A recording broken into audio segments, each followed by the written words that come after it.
Hi friends, welcome back to my channel. എൻ്റെ പുതിയൊരു വീഡിയോയിലേക്ക് എല്ലാവർക്കും സ്വാഗതം. അപ്പോൾ ഇന്ന് നമ്മൾ ഒരു കുഞ്ഞ് ഷോപ്പിങ്ങിനായിട്ട് ദമാമിൽ നെസ്റ്റോയിലേക്ക് പോവാണ് കേട്ടോ. അപ്പം നമുക്ക് വീഡിയോയിലേക്ക് പോകാം.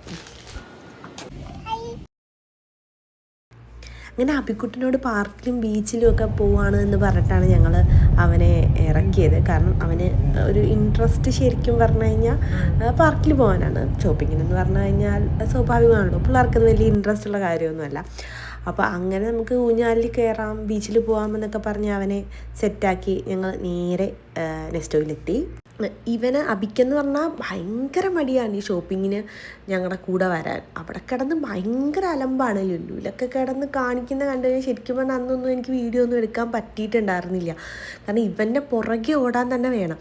പിന്നെ എന്തായാലും രണ്ടും കൽപ്പിച്ച് അവൻ കുറച്ചൊന്ന് യൂസ്ഡ് ആയിട്ടുണ്ട് ഇപ്പം ഷോപ്പിങ്ങിനെല്ലാം ഞങ്ങളുടെ കൂടെ വന്നിട്ട്. അങ്ങനെ കുഴപ്പമില്ല എന്ന് തോന്നുന്നു. ഞങ്ങൾ ചെന്ന് കയറിയപ്പോൾ തന്നെ അവിടെ കുറച്ച് ഡ്രസ്സിൻ്റെ സെക്ഷനായിരുന്നു കേട്ടോ. ഡ്രസ്സിൻ്റെ സെക്ഷൻ കഴിഞ്ഞാൽ പിന്നെ ഞാൻ വെറുതെ വിടില്ല, ജസ്റ്റ് ഒന്ന് കയറി ഇറങ്ങി. പിന്നെ നമുക്ക് വേണ്ട പാലും അതുപോലെ തന്നെ ഫ്രൂട്ട്സ്, വെജിറ്റബിൾസ് ഒക്കെ എടുക്കാൻ വേണ്ടിയിട്ട് അങ്ങോട്ട് ചെന്നപ്പോഴാണ് കേട്ടോ ഇവിടെ നല്ല മാങ്ങയിരിക്കണം. മാങ്ങ കണ്ടപ്പോൾ എന്തോ ഒരു കൊതി തോന്നി. അങ്ങനെ എടുത്തിട്ട് ഞാൻ മണത്ത് നോക്കുകയാണ്. നല്ല ഒരു മണം ഉണ്ടായിരുന്നു. എന്തോ എനിക്ക് എടുക്കാൻ തോന്നിയില്ല കേട്ടോ. വേണ്ട സാധനങ്ങളെല്ലാം ഞാൻ എഴുതി വെച്ചിട്ടുണ്ട്, അതില്ലെങ്കിൽ ഞാൻ മറന്നു പോകും. ഇവിടെ നിന്ന് വന്നിട്ട് കാണുന്നതൊക്കെ ഇഷ്ടം തോന്നുന്നതൊക്കെ വാങ്ങിക്കും. വീട്ടിൽ വന്നു കഴിയുമ്പോൾ മെയിനായിട്ട് ആവശ്യമുള്ളതൊക്കെ മറന്നും പോകും. അപ്പോൾ അങ്ങനെ അതുകൊണ്ട് ജസ്റ്റ് എല്ലാം ഒന്ന് നോട്ട് ചെയ്തിട്ട് എഴുതി വെക്കാറുണ്ട്. അങ്ങനെ നമ്മൾ ആപ്പിളും മാതളവും മുന്തിരിയും അതുപോലെ തന്നെ ഫ്രൂട്ട്സ്, വെജിറ്റബിൾസും ഇങ്ങനെ വേണ്ട സാധനങ്ങളെല്ലാം എടുക്കുകയാണ്. അപ്പോൾ അതിൻ്റെ ഇടയ്ക്ക് അബിക്കുട്ടൻ അവിടെ കയറി കിടന്ന് ഭയങ്കര ഡാൻസും ബഹളവും ഓട്ടവും ചാട്ടവും. അതുപോലെ ഇവിടുത്തെ കൊച്ചുള്ളിയുടെ വില കണ്ടോ ഗൈസ്? ഞാൻ ഇവിടെ വന്നിട്ട് ഞെട്ടി കൊച്ചുള്ളിയുടെ വില കണ്ടിട്ട്. ഏതാണ്ട് 1 കിലോയ്ക്ക് 650ഓളം രൂപയാണ് കേട്ടോ ഇവിടെ കൊച്ചുള്ളിക്ക്. അഭിമോ എന്താ ചില്ലി ചെയ്ത് നടക്കുകയാണ്. ഞാൻ നാട്ടിൽ നിന്ന് വന്നപ്പോൾ ശരിക്കും കൊച്ചുള്ളിയൊക്കെ കൊണ്ടുവന്നിട്ടുണ്ടായിരുന്നു. കറയേട്ട ഇങ്ങനെ പറഞ്ഞു ഇവിടെ ഇങ്ങനെ കൊച്ചുള്ളിക്ക് വില കൂടുതലാണ് പറഞ്ഞിട്ട്. ഞങ്ങൾക്ക് കൊച്ചുള്ളി എല്ലാ കറികളിലും മെയിനായിട്ട് യൂസ് ചെയ്യാറുണ്ട്. അപ്പോൾ അത് കൊണ്ടുവന്നിട്ടുണ്ടായിരുന്നു. ഇതുപോലെ തന്നെ ഇവിടെ നെസ്റ്റോയിൽ വന്നു കഴിഞ്ഞപ്പോഴത്തേക്ക് അവർ അവിടെ നിന്ന് കുറച്ച് ബലൂൺ അബിക്ക് കൊടുത്തു കേട്ടോ. അബി അതിൽ ഭയങ്കര ഹാപ്പി ആയിട്ടിരിക്കുക. കാരണം അവൻ കുറേ നാളെ അവന് ബലൂൺ കിട്ടിയിട്ട് കളിക്കാൻ. അപ്പം അതിൻ്റെ ഒരു സന്തോഷത്തിലാണ് അവൻ. എനിക്ക് തോന്നുന്നു നൈറ്റ് ടൈമാണ് അവരവിടുത്തെ അറേഞ്ച്മെൻറ്റ്സ് എല്ലാം അറേഞ്ച് ചെയ്യുമായിരുന്നു. അപ്പം അതിൻ്റെ ഭാഗമായിട്ട് അന്ന് കെട്ടിയിരുന്ന ബലൂണെല്ലാം അഴിച്ച് അവിടെ ഒക്കെ നിന്ന് കുട്ടികൾക്കെല്ലാം കൊടുത്തപ്പം അബിക്കും കിട്ടി. അങ്ങനെ ഇവിടുത്തെ പർച്ചേസിങ് എല്ലാം കഴിഞ്ഞു ഞങ്ങൾ നേരെ ബീച്ചിലേക്കാണ്.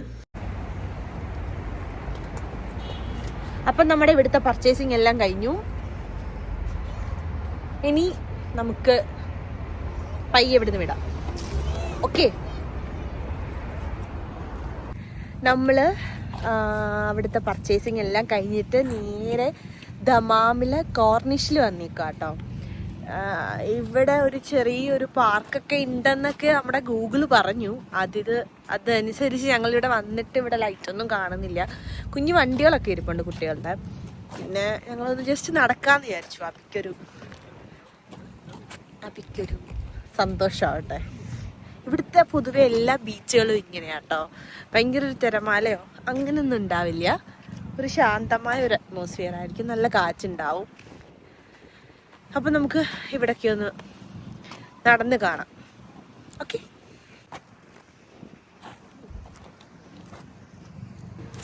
വർക്കിംഗ് ഡേ ആയതുകൊണ്ടായിരിക്കും കേട്ടോ. വലിയ തിരക്കോ കാര്യങ്ങളോ ഒന്നും ഉണ്ടായിരുന്നില്ല. കുറേ പൂച്ചകളുണ്ടായിരുന്നു ഇവിടെ. പിന്നെ എവിടെ നോക്കിയാലും കുറേ പൂച്ചകളുണ്ട്. ഇവിടെ ഓൾമോസ്റ്റ് എല്ലാ പാർക്കുകളിലും എങ്ങനെയാ അറിയോ, ഇതുപോലെ കുട്ടികളിങ്ങനെ വണ്ടി ഇങ്ങനെ വാടകയ്ക്ക് ഇങ്ങനെ കൊടുക്കും. കണ്ടോ, അതുപോലെ ഇങ്ങനെ വാടകയ്ക്ക് വണ്ടി കൊടുക്കും. അപ്പം നമുക്കത് എടുത്തിട്ട് ഇവിടെ ഇങ്ങനെ ഓടിച്ച് നടക്കാം. കുട്ടികൾക്കത് ഭയങ്കര ഇഷ്ടമാണ്, നല്ല രസമാണ് കുട്ടികൾ പോകുന്ന കാണാനും. ഒരു വണ്ടിയുടെ പുറത്തൊരു വണ്ടിയൊക്കെ വെച്ചോണ്ടൊക്കെ പോകും. അബിക്ക് അതിനോടൊന്നും വലിയൊരു ഇൻട്രസ്റ്റ് ആവുന്ന ഒരു ടൈം ആയിട്ടില്ലെന്ന് തോന്നുന്നു. അവൻ ഇതുവരെ അത് വേണമെന്നൊന്നും പറഞ്ഞിട്ടില്ല. അവന് എവിടെ വന്നാലും ഊഞ്ഞാലാണ് അവൻ്റെ ഏറ്റവും ഫേവറേറ്റ്. അപ്പോൾ അവൻ ഊഞ്ഞാലിൽ കയറാനാണ് പാർക്കിൽ വരുന്നതെന്നാണ് എനിക്ക് തോന്നുന്നത്. പിന്നെ ഇപ്പം മറ്റേ സ്ലൈഡുകളൊക്കെ ഉണ്ടല്ലോ, അതിലൊക്കെ കയറി തുടങ്ങിയിട്ടുണ്ട്. ഇപ്പം ഇവിടെ വന്നതിന് ശേഷം അവൻ അതൊക്കെ ഒരു പ്രാക്ടീസായി തുടങ്ങി. അകത്തൂടെയൊക്കെ കയറി സ്ലൈഡിൽ യൂസ് ചെയ്യാനൊക്കെ ഇപ്പം അവന് ഒരു എക്സ്പീരിയൻസ് ആയിട്ട് ഉണ്ട്. അതുകൊണ്ട് ഇപ്പോൾ ചെറിയ ഇഷ്ടമുണ്ട് അങ്ങനെയൊക്കെ. എന്നാലും ഏറ്റവും ഇഷ്ടം ഊഞ്ഞാലാണ്. ഊഞ്ഞാൽ വിട്ടാൽ അബിക്കൊരു കളിയില്ല. അതും അവന് ഇഷ്ടമുള്ള ടൈപ്പ് ഊഞ്ഞാലായിരിക്കണം. അങ്ങനെ ഒക്കെ ഉണ്ട്. അപ്പം നമുക്ക് നോക്കാം അച്ഛനും മോനും കൂടെ ഊഞ്ഞാലിലാട്ടം തുടങ്ങിയിട്ടുണ്ടോ. അവനവിടെ കലാപരിപാടി തുടങ്ങിയിട്ടുണ്ട്. ഇനി ഉടനെ ഒന്നും അതിൽ നിന്ന് അവൻ ഇറങ്ങില്ല കേട്ടോ.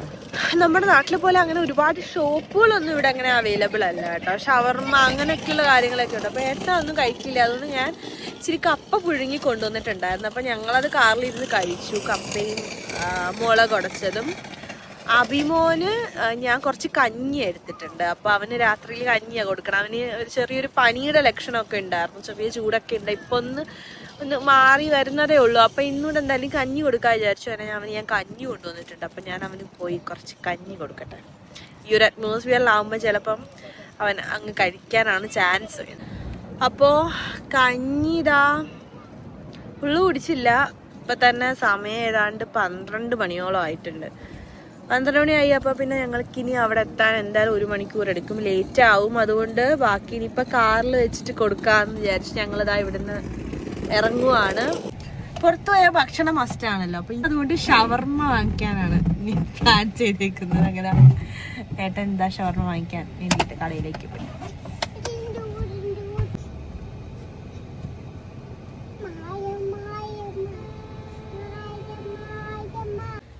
അങ്ങനെ ഞങ്ങൾ തിരിച്ച് റൂമിലെത്തി. സമയം ഇപ്പം ഏതാണ്ട് 1:30 മണിയായിട്ടുണ്ട്. ഇപ്പോഴാണ് എത്തിയത്. ഇനിയാണെങ്കിൽ ഒരുപാട് ജോലിയുണ്ട്. ഈ വാങ്ങിച്ച സാധനങ്ങളെല്ലാം ഇനി എടുത്ത് വെക്കണ്ടേ. നമ്മുടെ സാധനങ്ങളെല്ലാം കിറ്റായിട്ട് ഇവിടെ ഇരിക്കുകയാണ്. അപ്പം ഇനി ഇതെല്ലാം എടുത്ത് വെച്ചിട്ട് വേണം ഇനി കിടക്കാൻ. ഇനി ഒരു സമയമാവും. അത് ഇങ്ങനെയാണ് നമ്മൾ എല്ലാ മാസവും ഇതുപോലെ തന്നെ ഷോപ്പിങ്ങിന് പോയിട്ട് വരുമ്പം ഇതുപോലെ സമയമാവും. അന്നത്തെ ദിവസം ഒരു ഭയങ്കര ക്ഷീണമായിരിക്കും. ഇതെല്ലാം കഴിഞ്ഞ് ഇതെല്ലാം എടുത്ത് വെച്ച് രാവിലത്തേക്കുള്ള എല്ലാം ഒന്ന് സെറ്റാക്കി വെച്ചിട്ട് വേണ്ട കിടക്കണം. അപ്പോൾ ഒരു സമയമാവും ഇനി. എന്തായാലും നിങ്ങളുടെ കാര്യങ്ങളൊക്കെ നടക്കട്ടെ. നമുക്കിനി അടുത്ത വീഡിയോയിൽ കാണാം. കാണുന്നത് വരെ ടാറ്റ ബൈ, ഗുഡ് നൈറ്റ്.